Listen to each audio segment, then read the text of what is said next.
What is up, you guys? In today's video, I'm going to tell you how to get and keep happy customers inside of your business. Let's dive in.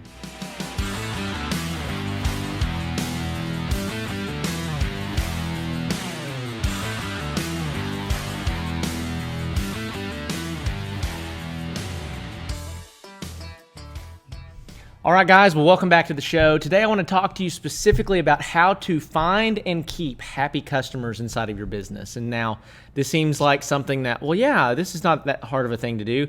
But as you grow and as you scale your business, what happens is your business becomes very complex. And as your business becomes complex, little things start falling through the cracks if you don't have systems in place for it and a plan for it.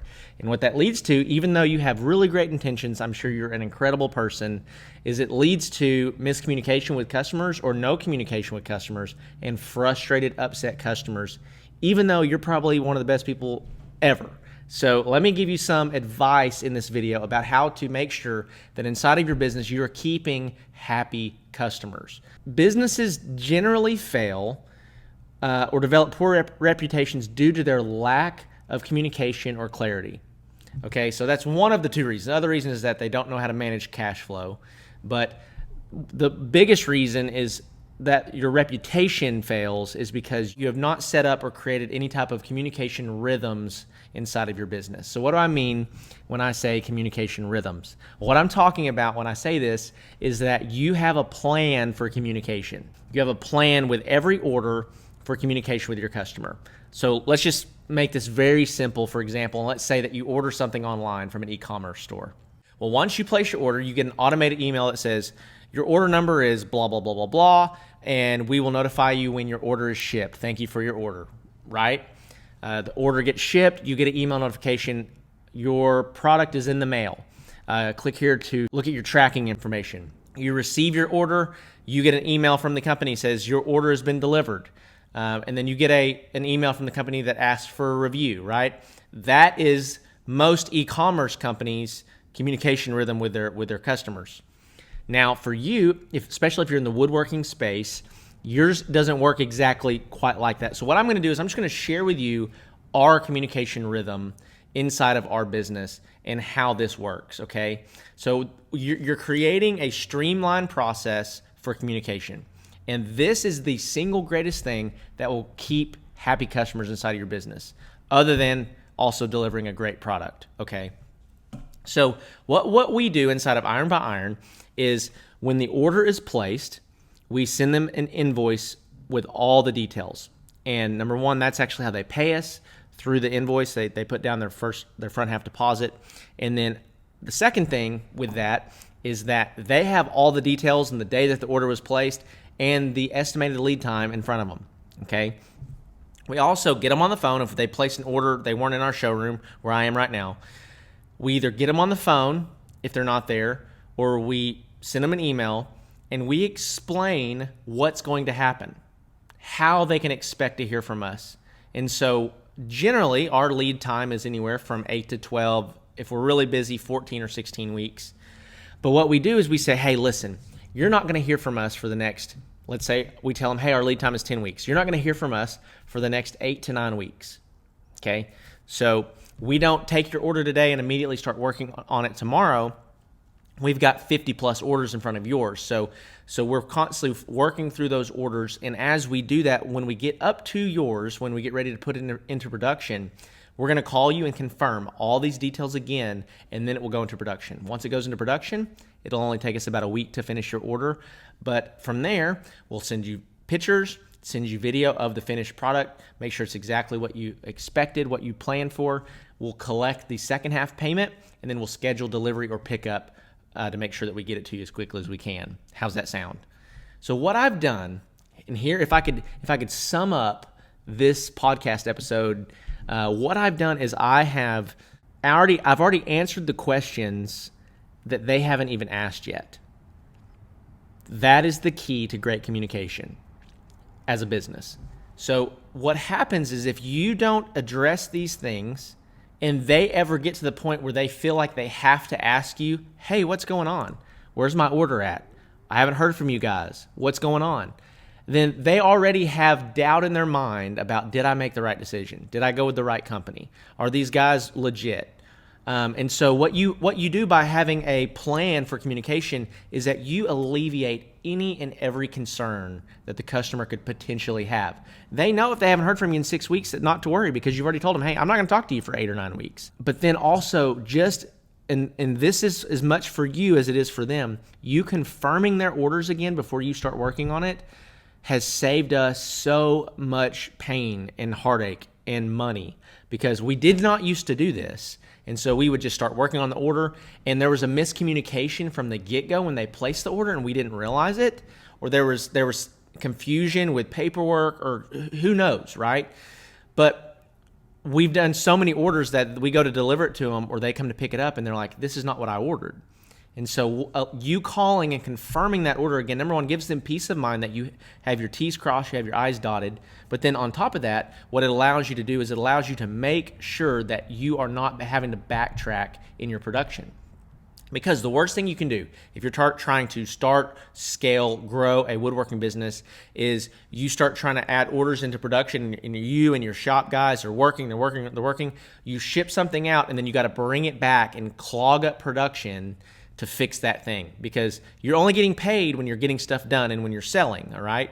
So if you're having to bring stuff back that you've already been paid for, you're bringing it back into your shop, you're having to clog up the shop for a day to fix stuff, man, this will absolutely kill your cash flow inside your business. So you've got to stay on top of this with a really great rhythm of communication with the customer. This is a shorter video, but I wanted to give you a practical example inside of our business of what we do. So to recap, we take an order, we send them an invoice, and the invoice is thorough. It has extreme detail about what they ordered, what size table, what design, what color stains and paints, if it has leaves or not, if it has what style chairs, what color are they painted? Are they distressed? Are they not distressed? Are there any special things that we need to talk about or remember? It's very thorough. That invoice is super thorough. We send it to them for them to have. We give them an estimated lead time. And we also always say, this is purely an estimate. This is what we think is going to happen. With custom furniture, sometimes we get ahead of schedule and sometimes we get behind schedule. If we have a really important piece of machinery go down, that's going to put us behind schedule. If one of our employees gets sick and is out for a week, that's going to put us behind schedule. If we estimate that this is going to take us 4 days and it actually only took us 2.5 or 3 days, well, that puts us ahead of schedule, right? So this is purely an estimate. And so what we want you to have is we want you to have the piece of furniture that you're going to love for a long, long time. And if it takes a week or two longer than what we originally talked about, hopefully that's okay with you. And usually if you've built some rapport and you've talked to these people, that's not a big deal. But you've got to talk about it first, okay? We set expectations. We manage expectations. And that's another thing that's really, really important in all of this when it comes to communication. We have a document on our website. We have a piece of paper that people sign off if they place orders in the showroom. That's our cosmetic standards. So that we get on the same page. What they might be expecting and what we're expecting, or what we do every single day, there might be a giant chasm between the two, and we haven't talked about it, so there's no way to know.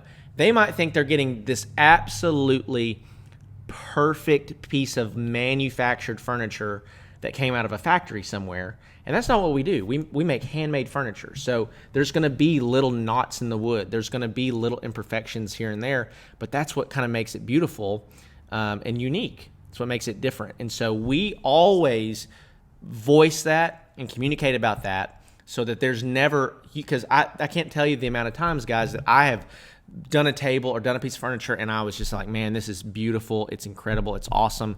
Take it to the customer. Well, this is not up to par. Based on what? What about it is not up to par? Well, look at these knots on the tabletop. I didn't want any knots on the tabletop. Well, you didn't tell anybody that you didn't want any knots on the tabletop. So there's a gap, a chasm in communication. And this is one of the greatest hindrances to growth. So if you can knock this out, then you can start growing without having just hiccup after hiccup after hiccup in your lines of communications with the customers. I pride myself on being a pretty good guy. I pride myself on loving the Lord, loving my family, taking good care of customers, but I haven't gotten it perfect. We have made lots of mistakes because we didn't have this hammered out. We didn't know how to set up a really good rhythm of communication inside of our business. And as we started trying to grow our business, stuff started falling through the cracks left and right. And so also just know you're not going to get this perfect. It doesn't matter how great you are, how long you've been in business. If you start trying to grow and scale, you will have instances of unhappy customers. And so this is one of the hardest things for a lot of people is they really want everybody to love them. And I do too. I don't want to have hateful comments on my YouTube channel, right? I don't want to have stuff like that, but it's just part of the game. If you put yourself out there, if you start trying to grow something, you're going to get great customers. 9 out of 10 of our customers are great. They're fantastic. They're grateful. They love the product. They leave us positive reviews. But 1 out of 10 or 1 out of 15 customers is kind of a pain in the neck. And so we set up these rhythms, these communication rhythms inside of our business to alleviate those problems and to make sure that we get a good gauge on which of our customers that we currently have could be pains in the neck if we don't really over communicate with them. And so I wanted to keep this episode short. If you're watching this on YouTube, be sure to subscribe, leave me a comment. If you're listening to this on the podcast, this is episode number 92, I believe. We're getting up there. I'm excited about hitting our 100th episode. It's crazy to think that we're already almost there. And so if you're watching this on YouTube, you're trying to grow a handmade or a woodworking business, go check out the podcast, guys, because it is absolutely cram-packed with valuable information. So with that being said, I'm going to wrap this video up. Thank you so much for your love and your support, and I'll see you on the next one.